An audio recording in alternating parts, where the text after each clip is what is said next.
ხშირად ეს ყველაფერი მოხდა მართლა 2012 წლის 1 ოქტომბრის შემდეგ, მაგრამ ახლა ოპოზიციას რომ ვკითხო, ისინი ამბობენ ესეთ რამეს, ეს ყველაფერი მათ მომზადებული ჰქონდათ.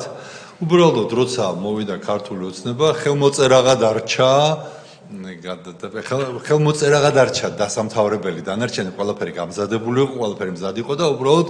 ვერ გაბედეს რომ ხელი არ მოეწერა, თორე ამის გაკეთებაც არ უნდათ და სინამდვილეში სურათი როგორ იყო ეს რომ არასწორი, აბსოლუტურად სწორად ეს არის ყველაზე დიდი ღირებულებითი ჩემის აზრით სხვაობა მათთან სიცრუე და ცილისწამება, რომელიც იყო ერთ-ერთი ყო და არის ერთ-ერთი ყველაზე დიდი იარაღი მათ ხელში. მე არ ვამბობ და პირიქით ვთქვი კიდევაც დღეს რომ რა თქმა უნდა რაღაც საფუძველი მომზადებული ჩვენც დაგვხდა, რაზეც მე ზედნაშენი გაკეთდა. მაგრამ იმ ტემპით, იმ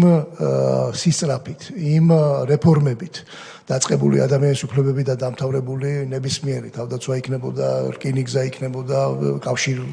დაკავშირებადობა იქნებოდა, ენერგეტიკა, სოციალური თუ ჯანდაცვა ნებისმიერი სხვა, რომელიც განხორციელდა ჩვენ პერიოდში, აქ